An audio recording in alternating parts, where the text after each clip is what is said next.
Hey,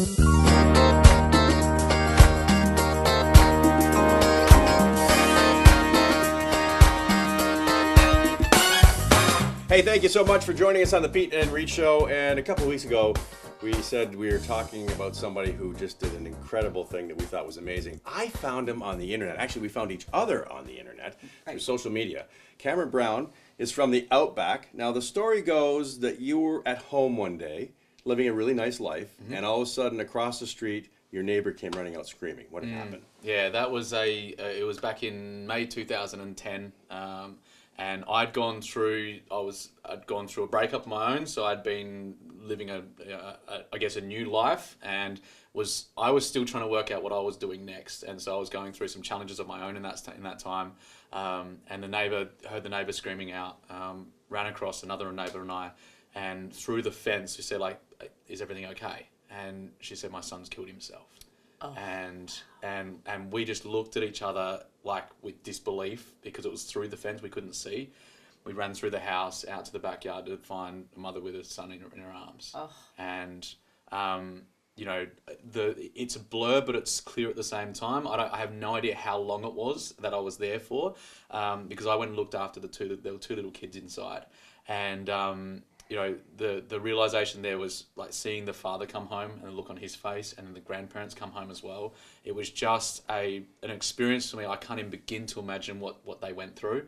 But for me, it was first, nobody should have to go through that. Yeah. From a family point of view, and what the kid must have had to have gone through to choose. He was, I believe, 17, about to turn 18. And it was also, here you are living an okay life. Like, you've got some challenges and some stuff to work through, but you're doing okay. And there's people that need help. What the hell are you doing about it? And it was a few months. This was cyberbullying, right? I'm not 100% sure. I wrote a song about around that time, which was about bullying, and it's impacted a lot of people around the world now. Yeah. But yeah, I'm not sure. It's there may have been something going on there. Obviously, there was something going on, but it's horrible for those parents and grandparents, and there's nothing they can do about it. There's nothing that would have stopped that. Completely helpless. Yeah. Yeah. It's and like I said, I can't begin to imagine what they went through, and but yeah, it led to me to enroll in a coaching course a few months later. It's kind of a crazy story, because here's a guy who goes, you know what, I'm having a good life. This really got to me. Something you'll never forget as long as you live. Yeah. And now I'm going to do something for the world and make a change. Right? That's fantastic. Yeah, and it was really like there wasn't any earth thing about it or environment or anything like that at the time as it is now. It was genuinely just, there's people that need help. What are you doing? And I think going into those coaching courses, it was very much about a personal point of view first and foremost, overcoming my own stuff to be able to then help other people, and went through a massive amount of transformation. Like, I moved cities. I moved from to a vegetarian diet. I stopped drinking alcohol altogether. That's been like nearly 6-7 years now. Wow. Of no alcohol at all. No coffee, no energy drinks, all that kind of stuff. Like, there were just some dramatic shifts. You don't need any. It's like, imagine what I was like back then, right? You were a kangaroo. But a huge amount of transformation, like, within myself, and then being able to pay that forward was just remarkable. And to be able to see the change in people's lives that were younger, that were older, it was just amazing to do that. And then it spawned out from there. I started working more with people in business, realized that the connection between human behavior and business is very, very strong, because usually the business is just a direct reflection of the business owner. And same from a culture point of view as well. It emanates outward from the leader. And so started learning that side of things, emotional intelligence, what makes people tick, why they do what they do. Don't let him look at us. Yeah.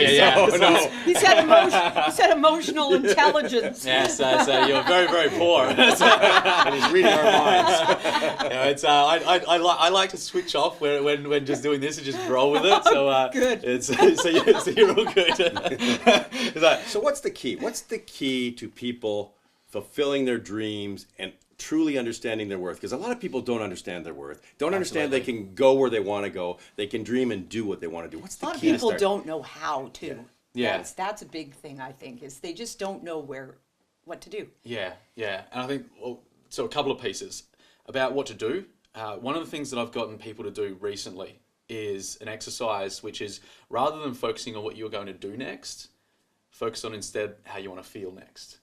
And you shift that, all of a sudden it goes from I need to know, which is needing to know, which is certainty, which is the exact opposite to what you're really wanting right in that moment. What you're wanting is you're wanting to open up to the sea of curiosity about what you might actually experience next, because you haven't worked out what you're going to do next. And so there's all of these possibilities that you haven't even thought of, that if you open up to curiosity and say, well, what is it that I want to feel? It's the emotions of, for me, I did this exercise, especially this last period of traveling the world now. It was about freedom and happiness and laughter and fun and adventure and experiences and lighting up the world and making a greater impact. Like these types of things were what it was all about. And I go, right, now I've become curious about what I want to experience. Now, what are the vehicles that I could use to actually allow me to experience that? And so then I go, well, that's the things I could do, not what am I going to do, but what could I do? And so there's still a playfulness about it rather than needing to know. Yeah. Right. And all of a sudden that playfulness is so important, because the moment, again, you need to know is the moment you close off from the possibilities. Right. And so all of a sudden you've got, what could I do? And you go, right, well, based on that, now you can get logical about it and go, well, based on what I want to experience and based on the vehicles I've got available to me, what am I going to take action on? And then you take action, because if you don't take the action, then nothing ever happens. You just go, oh, I could do this and I could do this, and you end up being in the entrepreneurial world like a wantrepreneur. It's like you want to do it, but you don't end up actually taking action. So and we're going to hold you there, and we're going to come back with more of Cameron, and also what you continue talking about that, but also the tour that he did of Colombia. Yeah, which he shot from a drone. Truly amazing. Up next on the Peet Reet Show.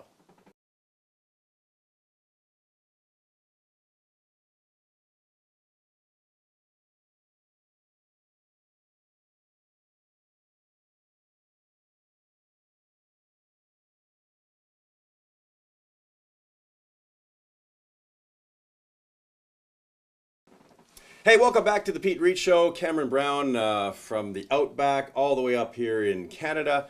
By the way, what do you think of the weather? it's so bad. And this isn't even bad, folks. This is nothing. I've got my sister-in-law's from Canada, from Saskatchewan. Ooh, that's really cold. Yeah, I looked it up the other day. I said it's -16. I sent her a message. I said, do I need to buy some different clothes, or is there somebody there that can lend me some for the few days that I'm there catching up with you? Because it's going to be something that I've never ever experienced before. So the secret is to wear layers, lots and lots and lots, and then just start taking it off until you get comfortable. Good. Oh, that's good now. Yeah, but you don't want to walk around like you can't move. Yeah. So we were talking about fulfilling your dreams. And you were talking about emotion. I think the number one thing is emotion. It's the strongest energy, and when you can feel something and then you act on that emotion, you are going to move forward, right? Yeah, you're taking action whether you like it or not, and so it just comes down to whether that's based, and it is based on emotion. Usually our values will shape our beliefs shape our thoughts shape actions shape results, and so values often are those emotions. Let's say it's happiness or love, and they'll dictate the decisions that we make on a daily basis. It just comes down to whether we're moving towards the things we want to experience or the things we're afraid of and trying to move away from. But you think if you're wanting to experience love, for example, but you don't believe you're worthy of love, because we talked about worth before. If you don't believe you're worthy of love, then what you'll do is you'll usually sabotage the effort. So you say, oh, love is really important to me. But if the reason why love is important to you is because you were abandoned as a child, for example, then all of a sudden the action you're going to be taking is going to make sure that you sabotage the relationships that you have to ensure that comes true. What you focus on is grows, and where energy goes, where focus goes, energy flows. A lot of people don't believe that, right? And you look at people who've been in multiple marriages or relationships, and they keep going in Back to the same thing. Repeat. Yeah, I think the beautiful thing about, from a universe point of view, a world, whatever people's beliefs are, is that it serves you up what you're ready for, but you just might not know that you're ready for it yet. Yeah. So the pattern just keeps going over and over again. You're not ready for it yet? Here's some more pain. Yeah. You go, awesome. Still not ready again? All right, here's another one. I often say, in talks that I give, the biggest breakthroughs generally come straight after your biggest breakdowns. And everyone goes, We say that. Yeah. And I go, yeah, it's because you're not freaking listening. Yeah. Because the small things, the pain along the way, were all there to look up. And it's usually what people say, oh yeah, in hindsight, I could see that was happening. It was always happening, it's just that you hadn't tuned into the small tweaks that you could have made along the way. Yeah. If you're able to make the small tweaks along the way, then the big slap across the face doesn't have to occur. It'll occur sometimes still, we're all human. Yeah. So we talked to you last in Yeah. February. Yes. And now you went off on this mission. Yeah, it was near the start of it. It was because it was back Yeah. in I think it was only about a month or two into it. You were somewhere where it was warm. You were in Costa Costa Rica, Rica. and you were That's going right. up to a Yes. castle to Yes, play grand piano. piano. Yeah. I went up there, and there was a small amount of ash coming out of a volcano off in the distance as I was playing the grand piano. It was just incredible. Wow. Incredible. It's one of those moments going, is this actually happening? So did you have to call the castle and say, "Hey, I want to play your piano"? How It does was that work? it was a small it was a castle, but it was a small version of a castle. Okay. So I would go there and go, it's not like a traditional type of castle, but it was still pretty incredible. It was on the top of this mountain, I booked it in because I look for these places on accommodation sites that have pianos in them, so that I can go and I originally thought about having a roll-up piano in my suitcase, and it actually exists, but I thought Really? it's really low quality though. Yes, So I thought, yeah. and then I thought, I wonder if there's pianos in places around the world that I can go and stay in as I'm traveling the world, and found all of these places all around the world. It's just incredible. And so I've played piano in Australia, in Canada, in the US this year, Costa Rica, Colombia, Argentina, Uruguay. So you really are the piano man. And Mexico, I'm moving to next time. Yeah. He's the real piano. Exactly. It's been amazing, right? Just the phenomenal experiences from recording different pieces of music on different pianos around the world. And it, Buckingham Palace. There's one you got. is there? Okay. Can you hook me up? There's one. You got some contacts?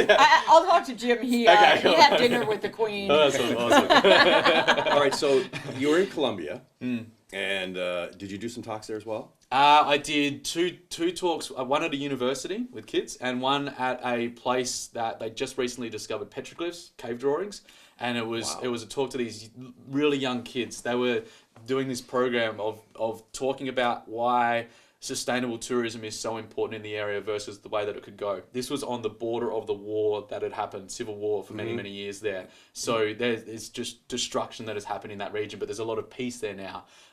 The deforestation and mining that is happening there is crazy. They had the drone up, and look, so we got out with first place when they heard a chainsaw. And you're kidding.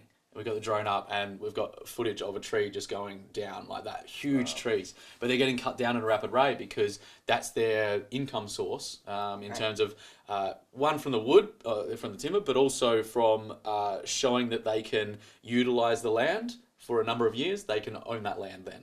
Which is yeah. And so you got to change the mindset to tourism, right? Exactly. And so there was, I gave a small talk there, purchased some of the things that they had made as well, because I think from a tourism point of view, it's incredibly important. I've seen this a number of different times now in a number of different countries that we've got to take responsibility. If we're traveling to these countries, we've got to be supporting that grassroots stuff. We've got to be supporting from a sustainability point of view, because what I've realized more than anything from that standpoint is that it's one thing to say, don't cut down those trees.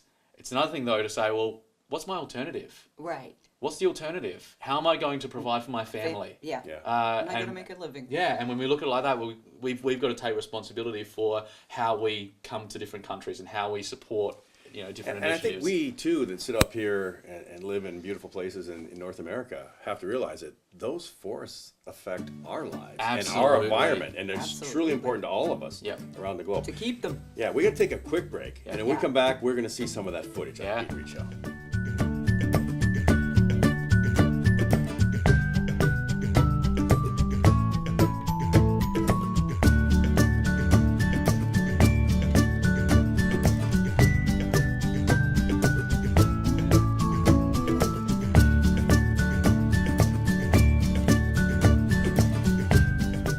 And it's Peet and Reet with our special guest, Cameron Brown, who's been comes from the Outback, but been all over the world, still traveling all over the world, doing environmental stuff and playing the piano as well, And teaching talking to people people. about the world and how to, Reaching their behave. goals and then making sure that the planet's safe at the same time. Yeah. You went down to Colombia And this footage, which we're going to start to roll right now so you can have a look at it, you shot with a drone. Yes. It is spectacular. Thank you. Yeah. It's it was an amazing time there. The country it's just beautiful. Like it's pristine. It is breathtaking. The place I was fortunate enough to go to. I was there for a number of different sustainability, different projects, from reforestation and conservation and animal sanctuaries and things like that.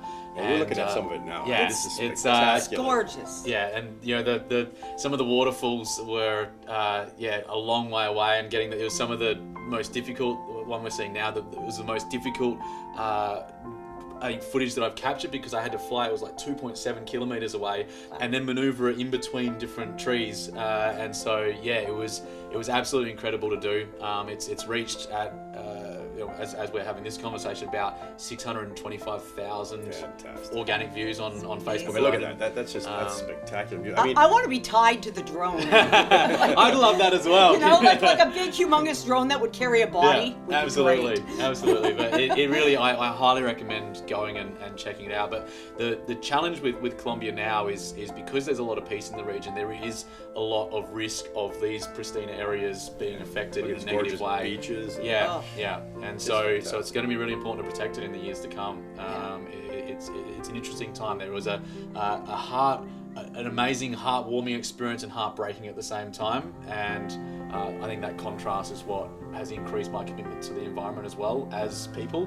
To go, right, we really must do it in a way and succeed in a way that's not only good for us, but also good for others on the planet as well. Those 3 levels of impact are just so critical. Have to work together. Of course, you're playing the music behind this as well, right? It's great. I love it. Yeah, I wrote this piece it was in Buenos Aires after spending time there. So I found an apartment in Argentina to go and stay in that had a grand piano in there, and it was just, as soon as I walked into the apartment, I just felt at home. Like, it was just one of those places where it was a creative place. I wrote the song that I did at an event yesterday and spoke at and performed at. It was just an amazing time there as well afterwards. I actually felt, when I was in northern Colombia at this reforestation project, we had, there was no electricity. We had to walk for an hour to charge the drone batteries, and it's humid weather up this massive hill. I was like, man, this is full on. But by the end of that, it was like a pull towards, like, I need to be at a piano, and it was like this creativity was just waiting. It's like, if you don't come out, I'm gonna go somewhere else, right? It's like, okay, I'm coming. I'm gonna come to Pete. I could play. But it was, as soon as I got there, within like 24, 48 hours, I'd written, I think, 3 songs, and a number of those have done really well so far. See, I think anybody who's a musician understands that, because you get drawn all of a sudden. Absolutely. For me, it's anytime I'm by a lake. Yes. Then it's like, it starts going. I think I feel that too. When I'm by a lake, I get drawn. I want to go swimming. Ski. Oh, not that. I thought you were going to say you wanted a beverage. I like a beverage as well. But you know what I think? After looking at this, and you're taking this around the world for people to see, they're going to have an appreciation. You could talk about forests, and you could talk about what's going on, but when you show stuff like that, and stuff like that's in danger of being taken down, I think your message and what you're doing, you are going to make a difference. Thank you. I appreciate that. I think the powerful thing has been, and it's been like yesterday, doing the talk in front of 700 people, is this multi-sensory experience in Burlington, around the corner. Around the corner, and it was an amazing event. And I've had this vision for many years now of piecing together music and education, and then film has come in this year as well into this, what I see now, a multi-sensory experience. I'm a big believer that, if you give a talk, it's language, yes, that's great, but if you give a talk and then you've got a way of getting around the person's facade, I guess, or the wall, the block, the block, and get around them, all of a sudden, whether it's the music and I had people coming up yesterday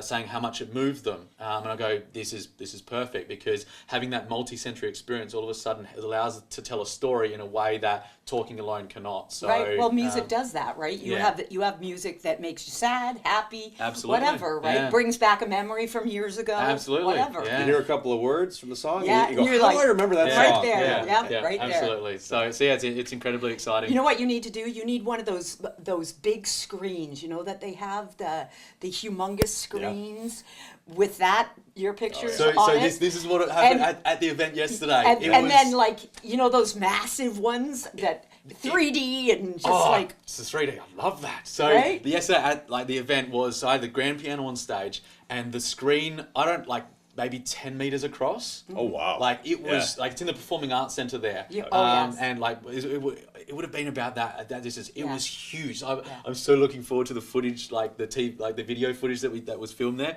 because Yeah. I have no idea what it actually looked like because Yeah. I was playing You there. look so tiny. All I saw was a little screen in front of me. I'm like, yeah, it looks good. I'm thinking, oh, I bet you it looks so fantastic on there. So, but yeah, it was a really good experience. I'm looking forward to doing more So talks Cameron, like that. if somebody wants to look you up, Yep. see where you're going to be, or if they want to book you for something, how do Yep. they do that? So thrivingcollective.com is the website, and on the social channels it's at Ask Cameron Brown. So ASK Cameron Brown. So Thriving Collective, Thrivingcollective.com. Johnny's put right there, as you can see. Thriving. It's amazing how that just popped up. I know, it's magic. Clever. It's just technology these days. Yes. And yeah, so thrivingcollective.com, and Ask Cameron Brown is the Facebook, Instagram, Twitter, YouTube, the social channels. So yeah. Much I'm so success. glad. Yeah, I'm so glad we met. hooked Absolutely. up, came Yeah, down and to keep in Studio touch. J1. We want, Great. we Yeah. want to see what you're doing in the future. Yeah, who knows? We'll come maybe back here again, and we'll, You never know. The next adventure. Or maybe we'll go to Colombia or something with That you. would be awesome. I'm in Mexico next, so there you come go. on down. Well, thank you so much for watching the Peet Reet Show. We'll see you next time. Until then, God bless. I want some of your. Sweet. Hang on. Yeah. Wait. Take it. I've got plenty to give. He doesn't even drink coffee. That's great. Yeah, So worth it. Thank you. I love it. You guys are so easy to talk to. Oh, thanks. You do such a great job. I know, like when we did the initial interview, and I got off, I thought that was just effortless. Like, Yeah, you just, and it should you know, be. and it should be. Yeah, it's just a natural. It's just a Just natural conversation. Right? There's no awkwardness. It's just a chat, but it's a good chat. Yeah. And I Even the love stars that. we had on, did the same thing. Yeah. Yeah. it's Like, first they were like, I don't know about it. Right? Yeah. And it's Then they're on there and go, oh, I do you like the show? It's so Yeah, great. yeah, awesome. No, I'm very, very glad that I came down. Oh, good. How good is it that it worked out like this? Yeah. Like, it just happened to be here. Yeah, it's, There you go. So good. Fate. Universe working Universe? beautifully. Right there.